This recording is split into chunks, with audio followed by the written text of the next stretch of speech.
OK, parfait, on commence. Euh, Qu'est-ce qui se passe?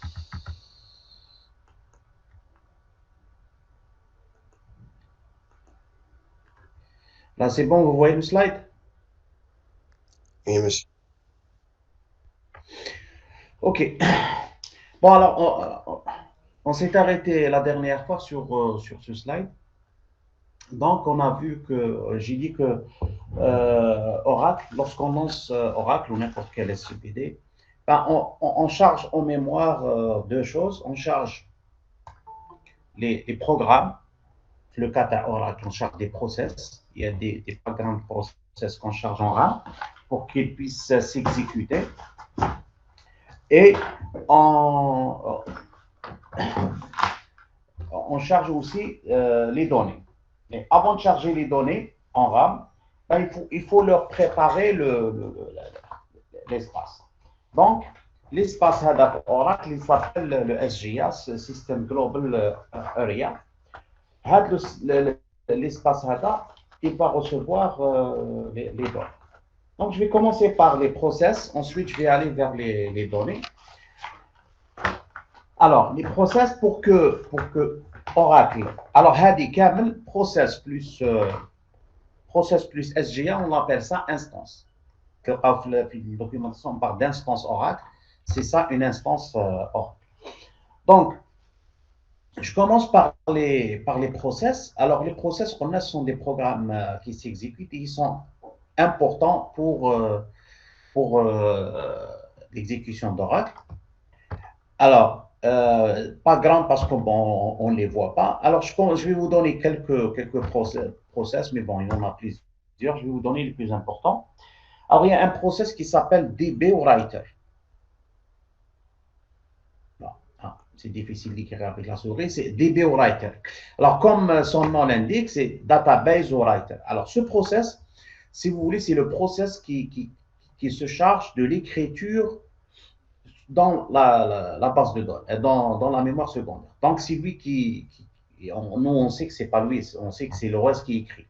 Donc, c'est lui qui se charge du dialogue ou de la négociation avec l'OS pour écrire les données. Donc, une fois que tout se passe bien dans cet espace, une fois que c'est bon, on a tout vérifié, et là, on veut écrire, ce process, il le relais, c'est ce process qui prend la nouvelle version de la donnée et il va l'écrire sur le disque. Bien sûr, pour l'écrire, il a besoin de l'adresse physique donnée à l'OS pour qu'il puisse écrire cela. Alors, il y a un deuxième qui s'appelle LogWriter, LGWR, bon, vous le trouverez aussi dans le cours. LG, alors c'est LogWriter, aussi comme son nom l'indique, c'est un process qui s'occupe de l'écriture dans les fichiers log.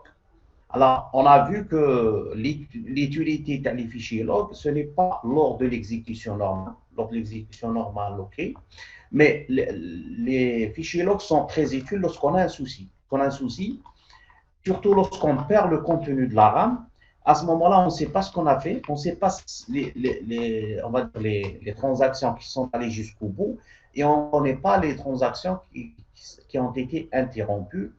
Donc, si on ne fait rien, la base de données peut devenir non cohérente. Donc, le process LGORIA, c'est lui qui se charge d'écrire dans les fichiers. Là. Et là, il faut aussi savoir que deux écritures, il y a une écriture dans la RAM et en même temps, on écrit dans le disque. Comme ça, on ne risque pas une action qui a été déjà faite.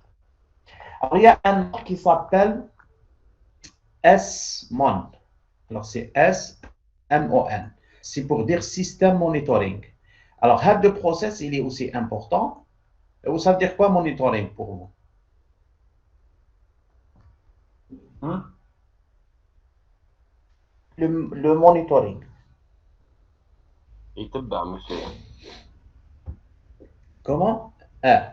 Il fait le suivi. Alors justement, le SMON, c'est lui qui suit et surveille un petit peu l'exécution des tâches dans le système. Alors, le S-Mon, c'est quoi? Il a un ensemble d'événements à surveiller. Alors, il ne surveille pas tout. Il a un ensemble d'événements à surveiller. Et lorsque ces événements arrivent, il va déclencher, on va dire, la portion de programme exécutée. Par exemple, c'est-à-dire un programme, je ne sais pas, un Tiger, si la quantité de stock, je sais pas, elle est en dessous de 10%, ben, il faut une alerte. Donc, le S-Mon, c'est lui qui va surveiller le process, qui va surveiller l'événement. Donc, lorsque l'événement arrive, je sais pas, je fais une livraison, après le stock, il est en dessous de cette valeur et à ce moment-là, l'événement arrive. Et c'est le S-Mon qui va intercepter l'événement et qui va déclencher le traitement nécessaire qui est écrit dans le drive. La même chose, par exemple, lorsqu'on veut écrire, imaginez qu'on a enregistré un étudiant, après on veut enregistrer un deuxième étudiant et par hasard, on met le même matricule. Donc le système refuse parce qu'il y a un clé primaire. Mais avec les histoires, clé primaire, clé secondaire, tout ce que vous voulez, c'est la sémantique humaine. La machine derrière, c'est pas ça. La machine derrière, pardon, c'est pas ça veut dire quoi une clé primaire. Donc, pour la machine, il y a un événement qui est sauvegardé. Lorsqu'il y a insertion, alors, il faut vérifier que cette clé n'est pas déjà utilisée. Si elle n'est pas utilisée, ok, on accepte. Mais si elle est utilisée, là, il faut déclencher un traitement à faire. Bon, là, il faut refuser l'enregistrement et arrêter la transaction. Donc, tout ça, ce que je suis en train de dire, ça, c'est des portions de programme qui sont sauvegardées, qui sont déjà dans le SGA.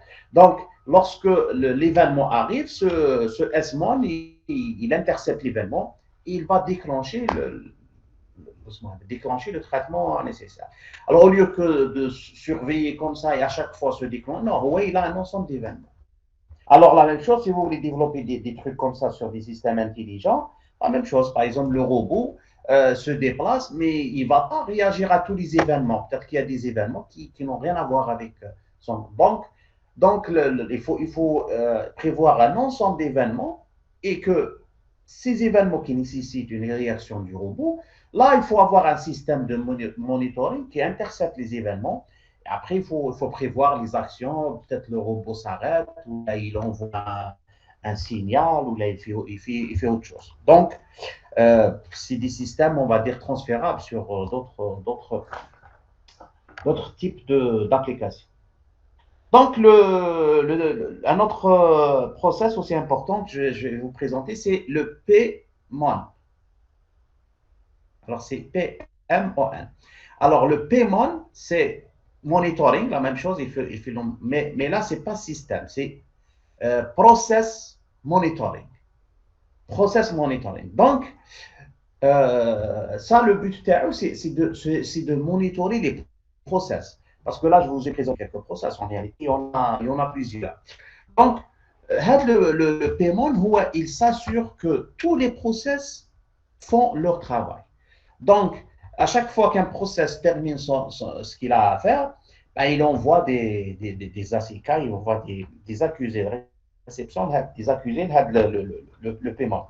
Donc, le paiement, lorsque il va détecter qu'il y a un process qui n'a pas fait son travail correctement, il y a un problème dans un process particulier, ouais, il a aussi des tâches à faire et il active un ensemble de traitements. Peut-être qu'on arrête complètement la session, peut-être qu'on bloque l'utilisateur, ça dépend ce qu'on doit programmer. C'est bon pour cette partie process, est-ce qu'il y a des questions?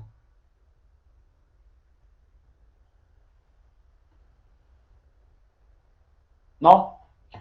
Ok. Donc, on passe on passe à l'intérieur de cette zone. Alors, à l'intérieur de la zone du SGA, on a un ensemble de buffers. Alors, il y a le shared pool buffer et il y a le DB buffer cache et le redo. Alors, ça, c'est le cache. Ça veut dire que les données qui sont chargées, on va les mettre ici. Alors, qu'est-ce que je vais commencer par bon, je vais commencer par le DB buffer. Alors, donc, le DB buffer cache ou à l'endroit qui est réservé pour les données. Donc, toutes données qui ici dans la mémoire secondaire et une donnée ici. lorsque le système, on a vu le process, le système, il demande, le SGBD, il demande à l'OS de lui ramener l'adresse physique, etc.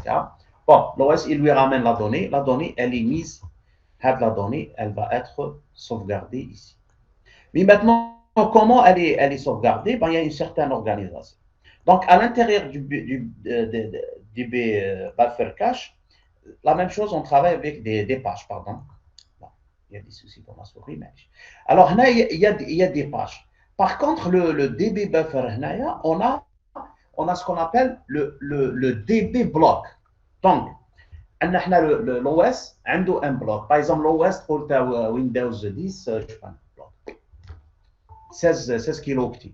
Donc, l'OS, il a des blocs de 16 kilooctets. واش حب يقول لهذا bloc 16 kilooctets؟ معناتها l'OS, l'unité minimum de données اللي يقراها من الديسك هي 16 kilooctets. C'est-à-dire, même si tu lui demandes 2 kilooctets, lorsqu'il va lire les 16 kilooctets, parce que هذاك هي l'unité de lecture. Donc, le SGBD, il a aussi le DB block, le database block. Donc, le SGBD aussi, lorsqu'il veut lire des données disque, il veut lire par son bloc. Donc, je vous pose une question. Quelle est la relation entre le DB block ou l'OS block? يعني انت وكان جيت هكذا يقول لك درنا لا كونسيبسيون تاع لي دو بلوك يقول لك l'OS يقرا un bloc par exemple ب 16 kilos et on veut que le DB block ثاني عنده un bloc ديالو. Je vais vous expliquer pourquoi, mais comment on peut concevoir le DB block, la taille تاعو كيفاش راح تكون.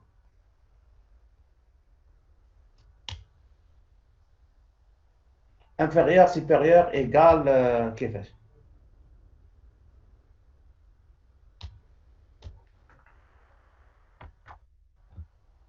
Allô? Aucune idée. Aucune idée.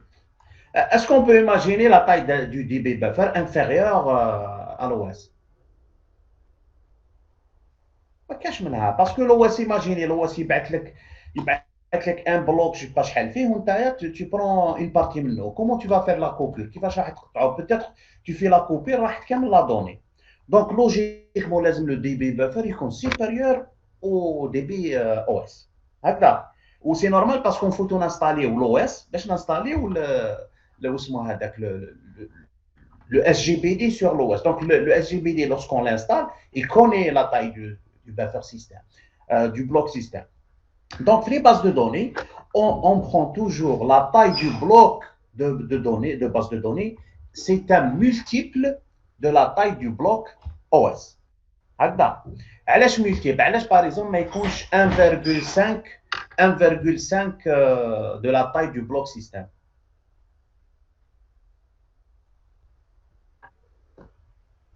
على لازم ملتيبل يكون يا 2 يا 3 يا 4 يا 5 باش يقرا زوج خطرات ولا ثلاثه، ما يقراش خطره باسكو كان يكون خطره ونص يقرا اون فوا. نو لا ديفيرون علاه ماشي 1,3 ولا 1,7 لازم تكون ملتيبل. سي صا واش حبيت نقول لكم، حبيت نوصل. يعني لو كان يكون 1,2 ولا 1,3 لو كان ما يكونش ملتيبل تما راح يقرا انفيريور. يعني كان يكون 1.2 يقرا 1. Ça veut dire si le bloc de base de données تاعي هو 1,3 le bloc système, le bloc système يقدر يعطيني غير 1. هذيك 0,3 toujours elle sera perdue. فهمتوا؟ Donc si on va illustrer, je vais illustrer rapidement باش تفهموا. هذاك لو كار اللي عنده لو اونغار ولي كارطون تاعو وكذا، هو عنده ان كارطون يمد لك لي دوني، هو يخبي في دي كارطون، بصح كي يجي ليفري لك هو عنده شبا اون فا دير ان كلاك فيه واحد الكارطون كبير يرفد دو كارطون اللي راهم داخل. دونك هو كي راح تقول له جيب لي كارطون هو بيسك رايح دونك il vous ramène deux cartons. Après bon, tu prends celui que tu veux. صح انت كوم باز دو دوني انت دوك نجو للدي بي الاس جي بي دي. الاس جي بي دي واش يدير؟ ما يخدمش بلي كارطون كيما هذا، هو عنده ان غران كارطون اكثر من هذاك، ان غران كارطون. دونك هو كي يجيب الكارطون ديالو ولا ان بروات ولا اللي ترفد باغ اكزومبل دو كارطون سيستم. دونك الاس جي بي دي كي يجي il prend pas un seul carton, il prend deux هكذا. باسكو هو علاش il prend deux؟ باسكو هو لو كو دو ليكتور d'un bloc, il est le même. Donc, il dit les deux cartons, ou il dit un seul carton, c'est la même chose. Donc, c'est le même coût. Donc, le SGBD, il préfère qu'il il dit, même s'il n'a pas besoin de ces données-là, parce qu'il est en RAM, il se peut que la requête prochaine, elle aura besoin des données, elle les trouve dans la RAM et elle va les prendre. Bien sûr, le DB buffer, il a des limites. Donc, on ne peut pas, par exemple, le DB buffer, dire 100 fois la taille du système. Non. À ce moment-là, l'inconvénient, c'est quoi? C'est que nous avons la RAM beaucoup de données inutiles et je vais charger la RAM d'y aller pour rien. Donc, le SGBD, il va ramener un bloc, on va dire SGBD, où un bloc SGBD, c'est un double du bloc système. Soit un bloc, il est égal, ou la 2, ou la 4, etc. Fahmtou le principe? Oui, monsieur. Donc, علاش نسموه هذا دي بي بفر كاش؟ علاش نسموه كاش؟ باسكو لي دوني اللي نطلعوهم من لا ميموار سكوندير tant qu'on les a pas supprimés ou la écartés, sont toujours dans ce buffer. معناتها كي تجي une requête, le système qu'est-ce qu'il fait? Il va, avant d'aller chercher la donnée dans la mémoire secondaire, il va d'abord chercher dans la RAM. Il va chercher est-ce que les données sont déjà dans le cache. Quel est l'avantage?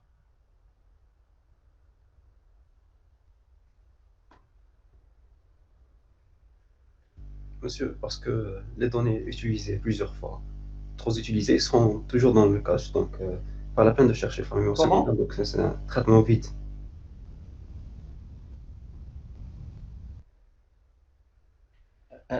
Parce que l'accès FLARAM, il est très vite, très rapide, pardon. L'accès FLARAM, il est très rapide. Donc, au lieu de la chercher la mémoire secondaire, FLARAM, l'accès est instantané. Donc, le temps d'exécution, il est très, très réduit. Quel est l'inconvénient?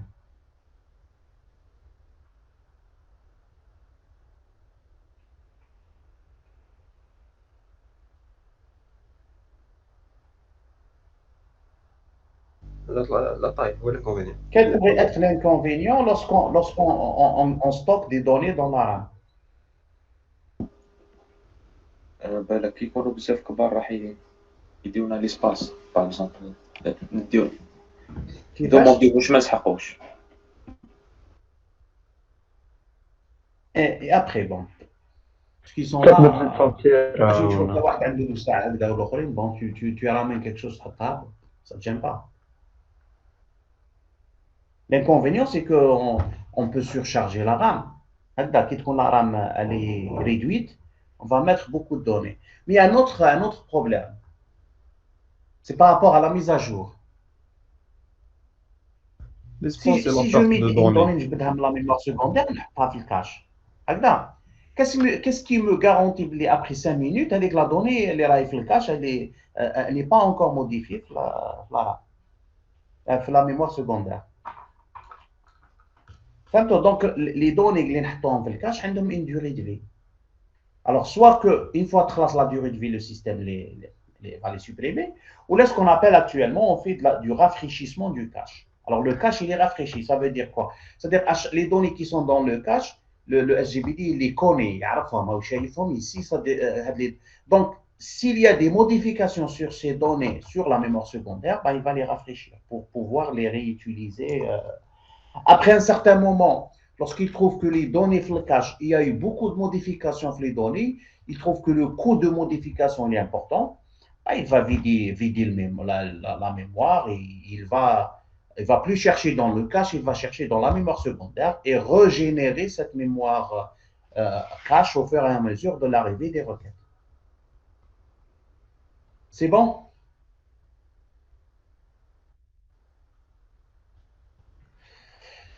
Ok, je vais parler du deuxième buffer, le redo-log buffer. Le buffer, c'est pour les fichiers log et pour le retour en arrière.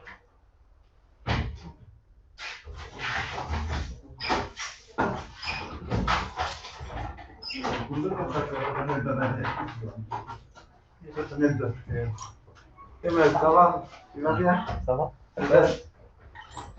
Une minute, je reviens.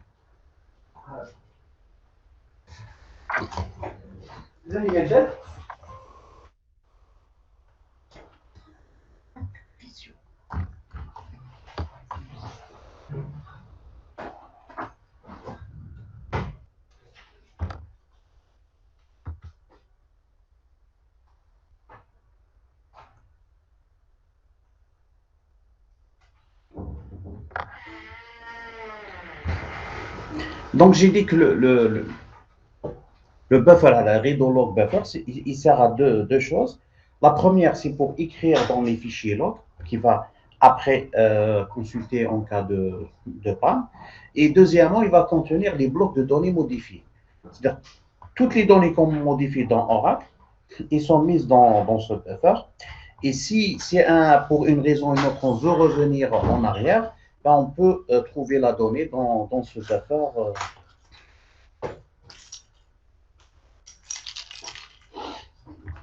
Donc, le troisième buffer, c'est shared pool buffer. Comme son nom, il contient le mot shared, ça veut dire partage. Donc, ça, c'est un buffer partagé par plusieurs utilisateurs et plusieurs instances. Donc, le système, qu'est-ce qu'il fait? Alors, l'utilité de ce buffer, elle est importante. Pourquoi?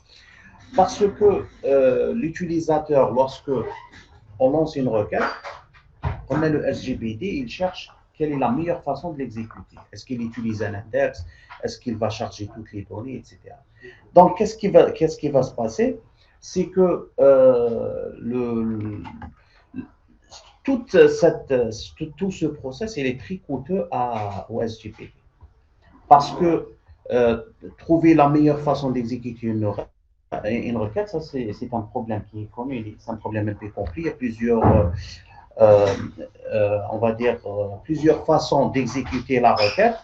Et pour le SGBD, il est obligé de choisir la plus optimale. On a avec le composé, il s'appelle optimiseur. Donc, toute cette partie-là, elle est coûteuse et elle nécessite un peu de temps. C'est-à-dire qu'elle va prendre sur le temps d'exécution de la requête. Alors, pour ne pas refaire tout ce travail, le système, il va sauvegarder le résultat de ce process dans ce buffer dans là. Donc, si après l'exécution de la requête, après si il reçoit une requête qui ressemble à la première requête, ou elle chevauche avec la requête, ou c'est une sous-partie de la requête, il a déjà un ensemble d'informations qu'il a déjà calculé, donc il ne va pas recalculer le tout, mais il va recalculer juste les parties qui ne sont pas déjà précalculées. Donc, le shared pool, il permet de collecter des informations sur les requêtes qui sont déjà arrivées pour pouvoir les réutiliser après et accélérer le process d'exécution des requêtes. C'est bon? Est-ce que vous avez des questions?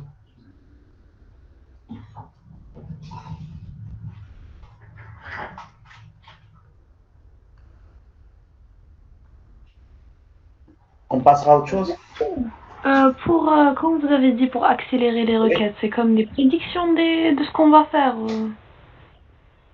Comment? J'ai pas compris. Quand vous dites pour accélérer les requêtes, c'est comme des prédictions de ce qu'on va faire. Oui. J'ai pas bien compris. Non. Parce que pour exécuter une requête, imaginez, j'ai 30 façons de le faire. On aura un chapitre optimisation, on va vous expliquer pourquoi il y en a 30. Donc, parmi les 30, il y en a certaines qui sont plus rapides que d'autres. Donc, le SGBD, qu'est-ce qu'il a un modèle de coût qui va estimer le coût de chaque solution, chaque stratégie. Ben, il va prendre la stratégie qui coûte moins de temps. Donc, le process d'estimation des coûts, etc., même lui-même, il prend du temps. Donc, c'est un extra time sur le temps d'exécution de la requête. Donc, si pour chaque requête, il est obligé de recalculer tout ça, on aura de l'extra dans toutes les requêtes. Il peut c'est-à-dire être en défaveur du SGBD. Parce que lui, il cherche à répondre au client rapidement. Donc, pour ne pas refaire ce qu'il a déjà fait, il sauvegarde les résultats à shared pool. Donc, s'il reçoit une requête qui ressemble à la première, ou la fait à des parties de la première requête, c'est bon, il a déjà une partie qu'il a déjà estimé quelle stratégie est meilleure. Donc, il va reconsulter un de shared pool pour n'évaluer que les parties qui ne sont pas déjà explorées. Donc c'est pour pas refaire ce qu'il a déjà fait, c'est ça?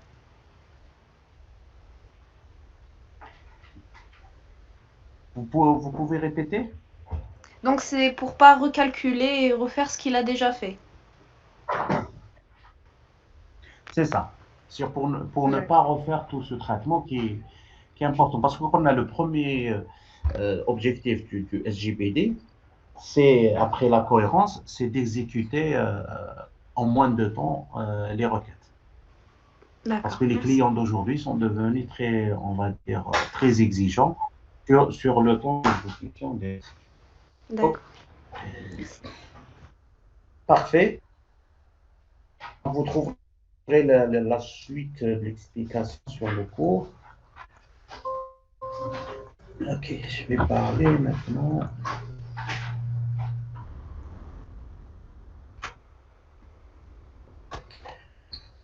Maintenant, dans la suite du cours, on va parler un petit peu d'un composant très important. Je vais vous redonner le schéma. On prend le schéma de interne SGBD. On voit bien un composant très très important. Toutes les flèches passent par ce composant qui est la métabase. Donc, on va essayer de voir comment cette métabase a été conçue. Alors, le but, ce n'est pas de vous présenter la métabase pour l'utiliser, mais pour comment les gens ont conçu cette métabase, parce que c'est très important. Donc, alors, le mot métabase, chacun comment il l'utilise. Il y a des gens qui appellent ça catalogue, qui utilisent alors métabase, catalogue. Dans Oracle, on les appelle dictionnaire. On l'appelle dictionnaire. Alors, pourquoi on l'appelle métabase, le mot méta? Hein?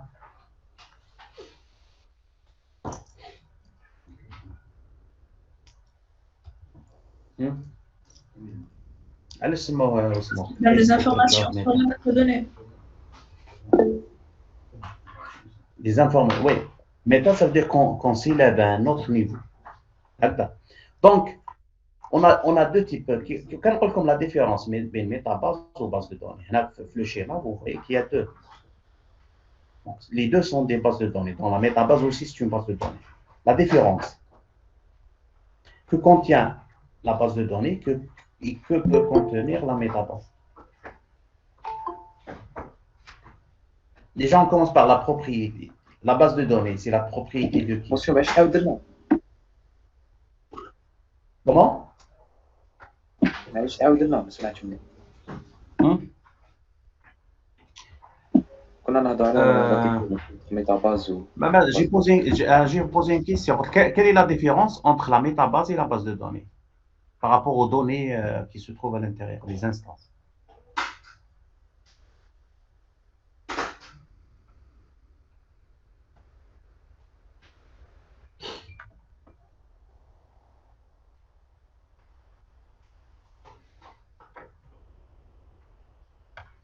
Donc, si on est dans une base de données, je pense qu'on l'a arrêté. À l'intérieur de la base de données, qu'est-ce qu'on trouve?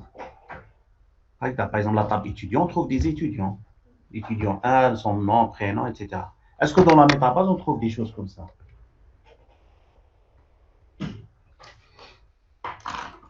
Vous avez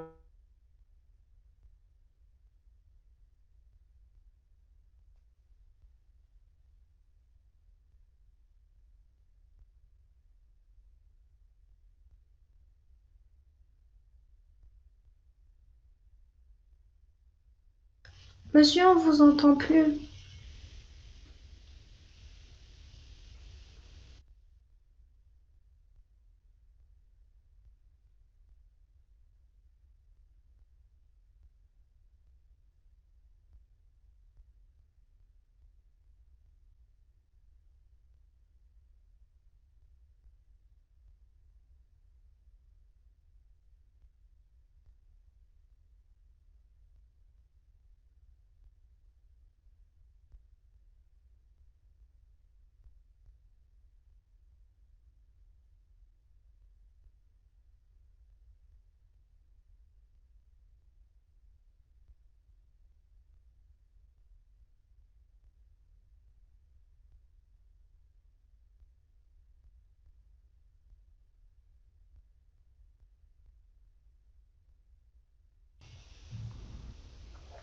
Ouais, parfait.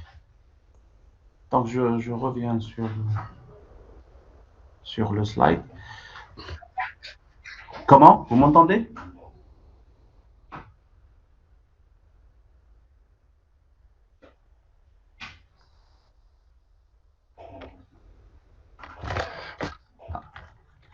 Il y a peut-être un souci de connexion.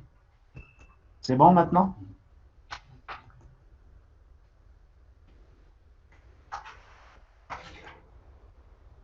Allô, allô? Toujours rien, monsieur. Toujours rien.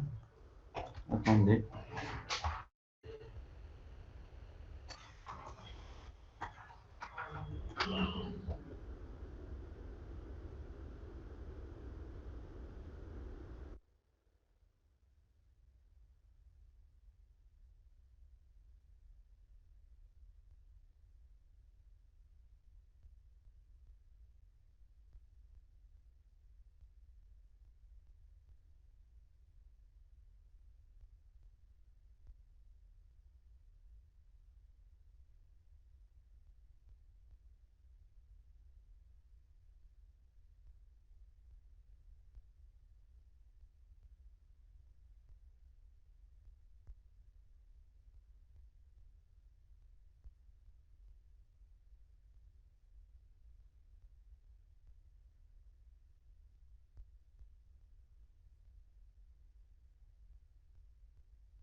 Allô? Et maintenant? Vous m'entendez? Oui, monsieur. Le partage, d'accord.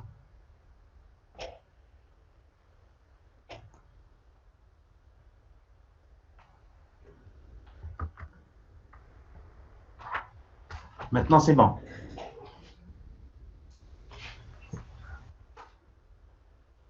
OK. Donc, je disais que la métabase, elle contient des informations sur les données. Alors, pourquoi c'est important que, par exemple, le SGBD sache qui a créé la table? Parce que la table devient la propriété de l'utilisateur.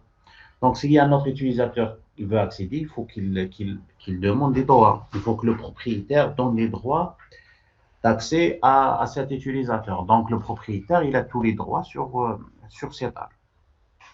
Par exemple, pourquoi c'est important de savoir que l'attribut matricule, il est de type numérique et il appartient à la table étudiant. Lorsqu'on reçoit une requête select matricule from étudiant, là, le SGBD saura que vraiment l'attribut qui est demandé, il appartient réellement à la table. Donc, ça va permettre au SGBD de vérifier lors de la compilation syntaxique, lexicale et syntaxique et sémantique, de savoir est-ce que la requête est correcte et est-ce que la requête est exécutable sur la base de données. Sinon, et s'il y a des vérifications qui échouent, ben, il refuse d'exécuter la requête et c'est normal. Donc, on va essayer d'imaginer la structure de cette métabase. Alors, la première chose, les gens ont réfléchi sur cette métabase. Est-ce qu'elle va suivre le même modèle ou non? C'est-à-dire, est-ce que la métabase sera relationnelle comme la base de données? Donc, il y a des gens qui ont proposer des choses, mais la meilleure solution.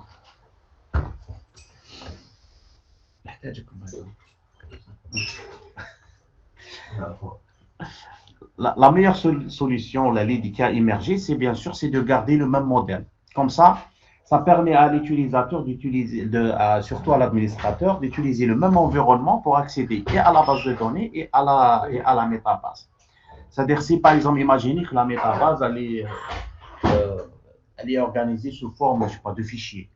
Donc, pour accéder à la métabase, l'administrateur, il est obligé de fermer SQL+, aller dans un utilitaire de fichiers, etc. C'est assez compliqué. Donc, ils ont décidé d'utiliser le même modèle. Donc, dans SQL+, l'administrateur, il accède à la base de données pour faire des choses. Et si il veut accéder à la métabase, c'est dans le même interface, il va accéder à la métabase. Donc, puisqu'on utilise le même modèle, on utilise le même langage, qui est le langage SQL, qui va faciliter un petit peu ça. Alors, la deuxième chose, est-ce que la métabase peut être modifiée par l'utilisateur, administrateur ou autre? On a parlé de ça, je pense, la séance dernière. Est-ce qu'on peut imaginer une métabase où l'utilisateur peut la modifier?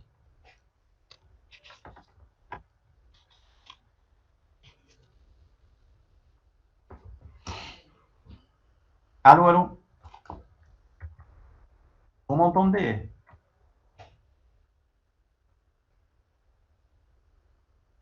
Oui. Et quelles seraient les conséquences si on donne la main à l'utilisateur de toucher à la métabase? La métabase AD, c'est la propriété du SGBD. Si vous voulez, c'est la mémoire du SGBD. S'il y a le moindre souci dans cette métabase, le SGBD ne peut pas fonctionner correctement. Donc, la métabase, c'est impossible de donner à l'utilisateur la modification. C'est-à-dire, toute modification, elle doit être faite par le SGBD. Donc, les gens, lorsqu'ils ont construit la métabase, c'était pour que le SGBD puisse l'utiliser pour faire ce qu'il a à faire. Après, avec le temps, l'administrateur, l'administrateur, dans le cadre de sa mission, les tâches qui lui ont été assignées, ben, il est obligé de faire des modifications. Par exemple, là, comme exemple, il veut savoir qui a le droit sur quoi, a donné le droit à qui. Il veut savoir quels sont les quotas d'espace, est-ce qu'il veut ajouter, est-ce qu'il peut augmenter les quotas de stockage ou non, etc. Un ensemble d'informations dont il a besoin. Donc, les informations par défaut sont sauvegardées dans la métabase. Donc, le SGBD les utilise. Ça veut dire si moi j'envoie une requête, on peut le insert into, mais j'ai le table space qui est déjà saturé. Le SGBD vérifie le quota, il trouve que le quota est atteint, il refuse l'insertion. Mais l'administrateur, il ne veut pas en arriver à ce moment. C'est-à-dire il veut un petit peu anticiper. Ça veut dire si on arrive à 80%, ben, il faut augmenter l'espace. Donc, le SGBD, les informations qui sont sauvegardées dans la métabase et qui sont utilisées par SGBD, jusque-là, sont sauvegardées à l'intérieur du SGBD. Personne ne peut les voir et ne peut les modifier. Alors, avec ces besoins, non, maintenant, pourquoi ne pas donner la main à l'utilisateur? Bon, ce n'est pas tous les utilisateurs qui ont des droits d'administration. Pourquoi ne pas leur donner la possibilité de voir, d'exploiter le contenu de la base de données? Après, comme exemple, vous êtes recruté dans une entreprise, tu as une base de données qui existe, et des applications qui existent, etc. Tu veux savoir quelle est la structure de cette base de données. Quelle est la structure? Le nom de la table, les attributs, le type de home, tous les triggers qui sont définis, toutes les contraintes, etc. Là, parce que tu veux améliorer les choses, ou là, parce qu'il y a un problème, tu veux connaître pourquoi le système refuse de faire certaines activités. Donc, tu es obligé de connaître tout ça. Mais ça, sont des informations contenues dans la métabase. Si on n'a pas accès, ben, on ne peut pas les savoir. Donc, on ne peut pas faire notre travail. Donc, je vais vous dire l'idée, c'est quoi? C'est que donner l'accès à la métabase à certains types d'utilisateurs est devenu une nécessité. Donc, les gens allaient OK, on n'a pas le choix, il faut donner l'accès. Maintenant, ça sera le problème. Imaginez que moi, je développe une base de données, on a un serveur, on met OK, vous avez le droit d'accéder à cette base de données. On n'a aucune information. Est-ce que vous pouvez envoyer des requêtes sur cette base de données?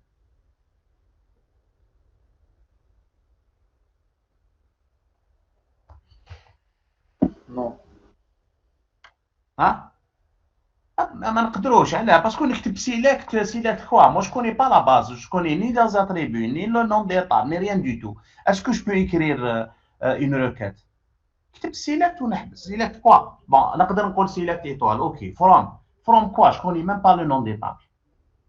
Where quoi? Donc si moi je conçois une base de données, si je ne donne pas la structure de cette base de données avec de la documentation derrière, personne ne pourra l'utiliser. Bon, personne ne pourra l'utiliser efficacement pour l'exploiter correctement. Donc, les gens, les خدموا la métabase, وين وصلوا لحد البوان قال لك OK, maintenant pour donner la possibilité les gens pour accéder à la métabase, واش لازم نعطوهم avec l'accès? Qu'est-ce qu'on doit leur donner? l'architecture واش كاين داخل يا واحد يقول لنا لي تاتريبي لازم نعطوا لهم لا ستركتور انترن دو لا ميتاباز لازم نعطوا كامل لا ستركتور كلش المهم لي طابلو اللي داخل لي داخل واش كاين لي طابلو لي لازم هادو كامل نعطيهم لي زوتيليزاتور باش يخدموهم. دونك كاس كي سي باسي هنا على بالكم باغ اكزومبل سي اوراكل يدون لا ستركتور انترن تاع لا ميتاباز ديالو خلاص صديق سي لا ميتاباز لا ستركتور انترن سي ان اسبي كونكورونسيال باسكو انت كي تخدم اون ميتاباز مليحه ça veut dire que c'est-à-dire la façon de concevoir la métabase, ça te donne des avantages.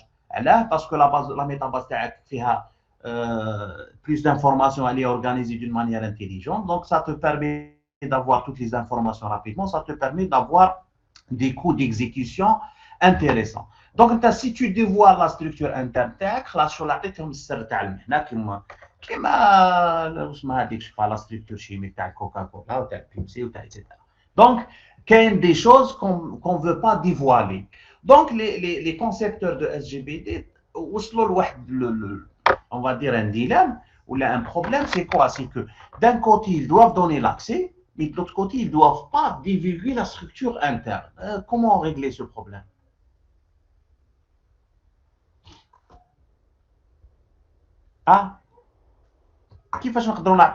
Ils peuvent accéder, mais ils ne peuvent pas savoir le schéma interne. Et si vous êtes confronté à ce problème, qu'est-ce que vous faites? عندك scolarité plusieurs tables ومن بعد étudiants etc. alors واحد عنده يجي كان utilisateur il a une requête qui fait une jointure entre la table filière ou la table étudiant. باش يخدم هذيك لازم تعطي له l'accès les deux tables. Mais toi, tu ne veux pas lui donner l'accès aux deux tables. Qu'est-ce qu'on peut faire? Il y a un mécanisme, prêt-toi à l'essence. Les droits d'accès. Non, non, je droit. Parce que droit d'accès, tu as le droit d'accès sur ton schéma. Donc, il connaît le schéma si tu lui donnes le droit d'accès. Les vues, là. Oui, les vues. Les vues. Donc, les vues, je ne pour rien. Les vues, le but, c'est quoi? C'est que tu as le besoin d'un utilisateur externe, créer un ensemble de vues qui permettent de répondre à son besoin. Donc, lorsqu'il accède à la vue, c'est une table. Il y a la vue de créer un attribut ABC. Tu as l'attribut A, tu l'as calculé sur la base de deux ou trois attributs. Le B, une jointure entre deux tables, etc. Tu aussi autre chose. Donc, tu as le A ou le B aussi. Pour lui, c'est comme s'il y a une table qui a l'A ou le B ou C. Mais la réalité, il y a une table qui a ABC. Mais la structure interne, elle sera invisible par l'utilisateur. L'utilisateur, une vue, il y a vu ou il s'ouvre comme une table, qui a ABC. Donc, il fait un select étoile sur les ABC, il fait des lois, il écrit A égale B, etc. Il fait tout sur ces trois attributs. Et ça répond à son besoin. et il est content, même peut-être tu es content parce que tu n'as pas dévoilé la structure interne de ta base de données et que tu as servi ton client. C'est tout le principe. Donc, les concepteurs de la métabase, ils ont agi de la même manière. Puisqu'on ne veut pas divulguer la structure interne, qu'est-ce qu'on va faire? On va créer des vues. Les vues, les utilisateurs, qu'est-ce qu'ils vont faire? Les utilisateurs, ils vont accéder à la métabase via ces vues. Donc, واش راح نديرو دوكا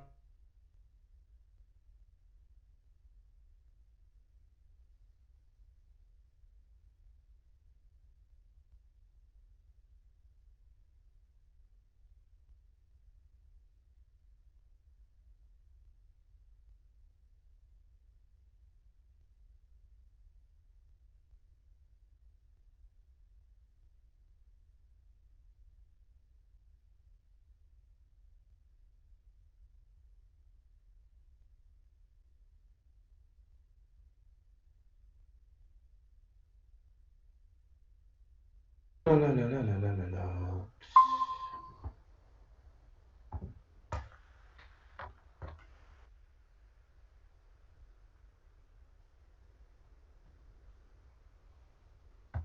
Oui, allô? C'est bon? Vous avez perdu le partage. Bon, c'est pas grave, je vais clôturer son utilisation. Le son? Oui, Hassan. En tout cas, vous m'entendez? Ah, il y a très bien. Donc, les gens qui ont conçu la métabase, le principe. Qu'est-ce qu'on fait? On va créer un ensemble de vues où les utilisateurs ils vont accéder via ces vues sans leur donner la structure interne. C'est bon. Le principe, c'est bon, femme-toi. Oui, monsieur. OK. Maintenant, une fois que ce principe a été pris en considération, tu as un autre problème. Parce que tu as créé les vues. À la base, comme je dis, le nombre de vues possible. La création de vues. C'est-à-dire qu'il faut une base de données. Je veux créer des vues. Le nombre de vues, il est énorme. Si vous avez, je ne sais pas, 1000 utilisateurs, où chaque utilisateur a 1000 besoins, ça veut dire que toi, tu es obligé de créer 1000 fois 1000, je ne sais pas, 10 puissance 6, 1 million de vues pour répondre à tous les besoins. Donc, on a rapidement le nombre de besoins déjà, il est énorme. Et si on veut créer, si on veut mettre une béjection, besoin, vue, on va créer un nombre de vues énorme. Lorsque le nombre de vues, imaginez 6 milliards de vues. Pour accéder à la métabase, déjà, tu as accéder à une base de données qui a 6 milliards de tables, de vues. Donc, impossible de se retrouver, impossible de trouver le besoin et impossible d'utiliser cette métabase. C'est-à-dire que l'idée, rapidement, elle a été abandonnée. Donc, les gens, il faut, qu'est-ce qu'on doit faire pour répondre à ces besoins? Donc, qu'est-ce qu'il faut? Il faut faire du clustering. Ça veut dire quoi? Ça veut dire qu'il faut prendre tous les besoins qui se ressemblent et après créer une vue générique qui permet de répondre à tous ces besoins. Donc, c'est l'idée qui a été prise en compte. Ça veut dire qu'au lieu de créer une vue qui répond à un besoin, on va créer une vue qui va répondre à un ensemble important de besoins. C'est pour ça que la métabase, donc, qui nous dans le détail, le prochain cours, في الديتاي تاع لا ميتاباس on va voir même في التي بي راح تشوفوه تحكموا une table في لا ميتاباس تلقاو فيها 50 par exemple 50 attributs. Lorsque vous voulez voir le contenu, par exemple vous voulez voir le contenu à la table, par exemple pour une table qui vous intéresse, table اللي انتم كريتو تلقاو parmi les 50 attributs كاين واحد 4 ولا 5 اللي فيهم des valeurs, mais les autres ما فيهمش des valeurs. Ils servent à quoi? Pourquoi 50 attributs et pourquoi il n'y a que 4 attributs qui sont remplis? Est-ce que quelqu'un pourra nous dire selon ce qu'il a compris?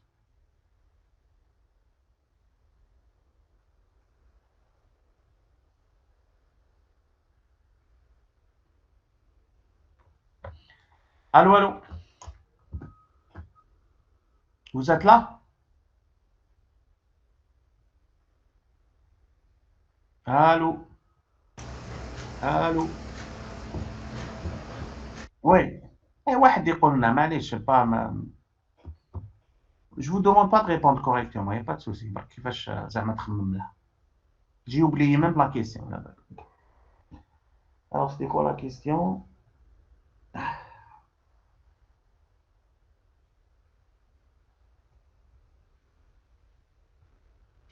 C'est pourquoi pour chaque vue, il y a 50 attributs et pourquoi il n'y a que 4 qui sont remplis. Bon, je vais répondre parce qu'il n'y a personne. Donc, pourquoi il y a 50 attributs par vue? Justement, pour que la vue soit générique, il faut mettre plus d'attributs dans cette table. Oui, là, je fais le diagramme de classe. Qui dit au diagramme de classe, dit l'héritage.